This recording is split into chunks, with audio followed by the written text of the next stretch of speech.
অত্যন্ত আন্তরিকভাবে সকল সময় আমাদেরকে সহায়তা করেছেন, যা আমাদেরকে সত্যিই কৃতজ্ঞ ও বিমুগ্ধ করেছিল। আজকে আমাদের আপনারা জানেন দেশে একটা বড় ধরনের জনতার অংশ, ছাত্র জনতার যে অভ্যুত্থান, এটা আমাদের দেশকে আগামীতে প্রবল সংস্কারের দিকে এগিয়ে নিয়ে আরও সুন্দর একটি বাংলাদেশ সৃষ্টির যে প্রতিশ্রুতি দেওয়া হয়েছে, আমরা সকলেই আশাবাদী সেই স্বপ্ন অচিরেই বাস্তবায়িত হবে। আগামী দিনের বাংলাদেশ সকল বিষয়, প্রশাসন, বিচার, নির্বাচন সব কিছু অনেক সুন্দর হবে। আমি আমার বক্তব্য দীর্ঘায়িত করব না, আমি ছোট্ট একটি বক্তব্য লিখে নিয়ে এসেছিলাম। আপনারা যদি ধৈর্য, আমি কৃতার্থ হব। দেশের প্রথম সাংবিধানিক সাধারণ নির্বাচন 1973 সালে অনুষ্ঠিত সম্মত রাজনৈতিক রূপরেখার ভিত্তিতে একটি তত্ত্বাবধায়ক সরকারের অধীনে হয়েছিল। 1996 ও 1901 সালের নির্বাচন সাংবিধানিক নির্দলীয় তত্ত্বাবধায়ক সরকারের অধীনে সূক্ষ্ম বা স্থূল কারচুপির সীমিত সমালোচনা সত্ত্বেও সার্বিকভাবে সুন্দর ও গ্রহণযোগ্য হয়েছিল। 2008 সালে নির্বাচন সেনাশাসিত নির্দলীয় তত্ত্বাবধায়ক সরকারের অধীনে অনুষ্ঠিত হয়েছে। সেই নির্বাচনে বিএনপি মাত্র 27টি এবং আওয়ামী লীগ 230টি আসন পেয়েছিল। নির্বাচন বিতর্কের ঊর্ধ্বে ছিল না। নিরাপদ প্রস্থান বা সেফ এক্সিট বিষয়ে বিএনপি এবং আওয়ামী লীগের সাথে সেনা সমর্থিত অসামরিক তত্ত্বাবধায়ক অনেক দলই অংশগ্রহণ করেনি। ফলে সেই নির্বাচনও 2024 সালের অনুরূপ অন্তর্ভুক্তিমূলক তথা ইনক্লুসিভ ছিল না। বিএনপি অংশগ্রহণ করেছে, নির্বাচন ইনক্লুসিভ ছিল। বিএনপি আসন পেয়েছিল মাত্র 6টি, পক্ষান্তরে আওয়ামী লীগ পেয়েছিল 258টি। মন্তব্য নিষ্প্রয়োজন। 2024 সালের 7ই জানুয়ারি দ্বাদশ জাতীয় সংসদ নির্বাচন হয়েছে বর্তমান নির্বাচন কমিশনের অধীনে বা ব্যবস্থাপনায়। 44টি নিবন্ধিত দলের মধ্যে 28টি দল নির্বাচনে অংশগ্রহণ করলে প্রধানতম বিরোধী দল বিএনপি ও সমমনা দলগুলো নির্বাচনে অংশগ্রহণ করেনি। নির্বাচন সেই অর্থে অন্তর্ভুক্তিমূলক হয়নি। কমিশন বিএনপি সহ সমমনা দলগুলোকে নির্বাচনে অংশগ্রহণের জন্য একাধিকবার আন্তরিকভাবে আহ্বান করা সত্ত্বেও তারা নির্বাচনে অংশগ্রহণ করেননি। নির্বাচনে অংশগ্রহণ করা বা না করার বিষয়টি একটি রাজনৈতিক দলের নিজস্ব বিষয়। নির্বাচন স্থগিত বা বাতিল করে দেওয়ার মতো কোনো সাংবিধানিক ভিত্তি ছিল না। সেই কারণে অনেকেই কমিশনকে দোষারোপ করছেন। নির্বাচন কখন, কী কারণে, কতদিনের জন্য স্থগিত করা যাবে তাও সংবিধানে সুস্পষ্টভাবে উল্লেখ করা আছে। অতীতে কখনোই কোনো নির্বাচন বাতিল করে দিয়ে কোনো কমিশন পদত্যাগ করেননি। সম্প্রতি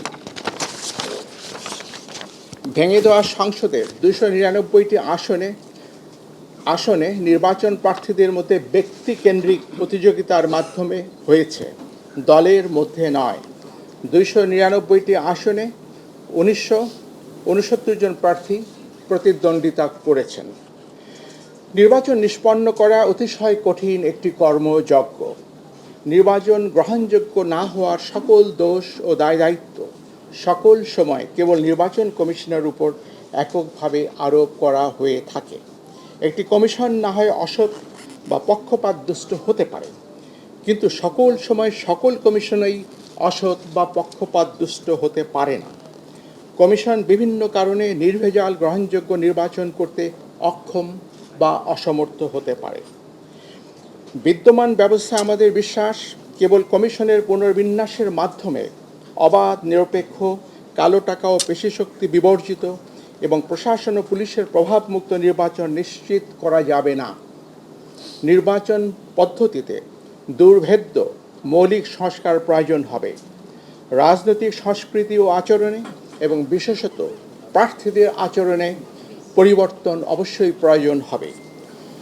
1973 থেকে হওয়া অতীতের অন্যান্য সকল নির্বাচন ছাড়াও 2008, 2014 এবং 2018 সালের নির্বাচনের বিতর্কিত সন্দিগ্ধ বিষয়গুলো বিবেচনায় নিয়ে কমিশন পরবর্তী সকল নির্বাচনগুলো সতর্কতার সাথে আয়োজনের চেষ্টা করেছে।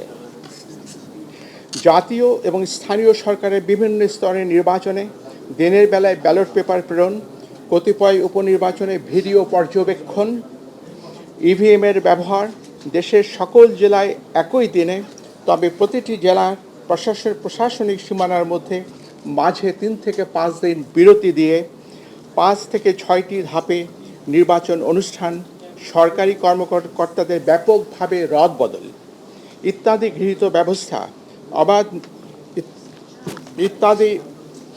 ব্যবস্থা নির্বাচন অবাধ, নিরপেক্ষ ও সুশৃঙ্খল করতে অনেকটাই সহায়ক হয়েছিল। নির্বাচন মূলত একদলীয় হওয়ার কারণে কারচুপি বা সরকারিভাবে প্রভাবিত করার প্রয়োজন ছিল না। আমি স্পষ্ট করে বলছি, নির্বাচন যেহেতু একদলীয় ছিল, কাজে এই নির্বাচনকে সরকারিভাবে প্রভাবিত করার কোনো আবশ্যকতাও কার্যত ছিল না।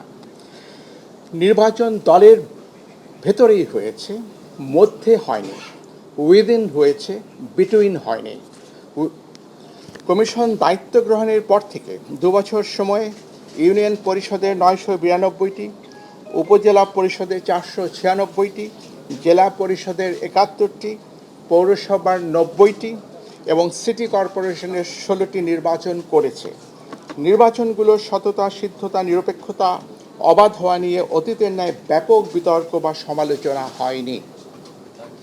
উপনির্বাচন সহ জাতীয় সংসদের মোট 318টি আসনে কমিশন নির্বাচন করেছে। দলীয়ভাবে ইনক্লুসিভ না হওয়ার কারণে নির্বাচন বিতর্কিত হয়েছে, এটি সঠিক এবং যৌক্তিক। কিন্তু বাংলাদেশের 53 বছরের ইতিহাসে কোনো নির্বাচন কমিশন সংবিধান উপেক্ষা করে স্বেচ্ছায় নির্বাচন না করে বা বাতিল করে দিয়ে পদত্যাগ করেছে এবং সেই কারণে নির্বাচন হয়নি এমন কোনো দৃষ্টান্ত বা উদাহরণ নেই। সরকার বারবার বলেছেন ব্যাপক সংস্কারের মাধ্যমে নির্বাচন ব্যবস্থাকে ঢেলে সাজাতে হবে। আমি আরেকবার উচ্চারণ করে বলছি, সরকার বারবার বলছেন ব্যাপক সংস্কারের মাধ্যমে নির্বাচন ব্যবস্থাকে ঢেলে সাজাতে হবে। নির্বাচন বারংবার ব্যর্থ হওয়ার প্রকৃত সত্য কারণ এই কথাটির মধ্যেই নিহিত। কমিশনের সদস্যরা সংবিধান মেনে দায়িত্ব পালন করে থাকেন। আমাদের কর্মকালে আমরা গণমাধ্যম, প্রশাসন, আইনশৃঙ্খলা রক্ষাকারী বাহিনী, সশস্ত্র বাহিনী সহ আবশ্যক সকলের আন্তরিক সহযোগিতা পেয়েছি। আমি আজ বিদায় লগ্নে কৃতজ্ঞ চিত্তে সেটি স্মরণ করছি। বর্তমান অতীত থেকে আহরিত অভিজ্ঞতা, জ্ঞান ও উপলব্ধি থেকে ভবিষ্যতের জন্য কিছু প্রস্তাবনা সরকারের সদয় বিবেচনার জন্য রেখে যাওয়া আমরা আমাদের কর্তব্য মনে করছি। বাংলাদেশের জনগোষ্ঠীর সমরূপতা, হোমোজিনিটি কারণে সংখ্যানুপাতিক প্রতিনিধিত্বমূলক নির্বাচনের জন্য বাংলাদেশ আদর্শ ক্ষেত্র হতে পারে। সেই সাথে নির্বাচন 4 বা 8টি পর্বে, প্রতিটি পর্বের মাঝে 3 থেকে 5 দিনের বিরতি রেখে অনুষ্ঠান করা ব্যবস্থাপনার দিক থেকে সহজ ও সহায়ক হতে পারে। আমাদের প্রবর্তিত অনলাইনে নমিনেশন দাখিল অব্যাহত রেখে নির্বাচন প্রক্রিয়ায় প্রযুক্তির ব্যবহার অপটিমাইজ করতে পারলে আমাদের ধারণায় এটি ভবিষ্যতের জন্য উত্তম হবে। অধিকন্তু প্রতিটি সাধারণ নির্বাচন নির্দলীয় তত্ত্বাবধায়ক সরকারের অধীনে অনুষ্ঠিত হলে উদ্দেশ্য অর্জন আরও সুনিশ্চিত হতে পারে। পরিশেষে আপনাদের অবহিত করতে চাই, আমি সহ মাননীয় কমিশনারগণ দেশের পরিবর্তিত বিরাজিত অবস্থায় পদত্যাগ করতে মনস্থির করেছি। আমরা অদ্যই পদত্যাগপত্র মহামান্য রাষ্ট্রপতির সমীপে উপস্থাপনের নিমিত্ত কমিশনের সচিব মহোদয়ের হাতে দেব।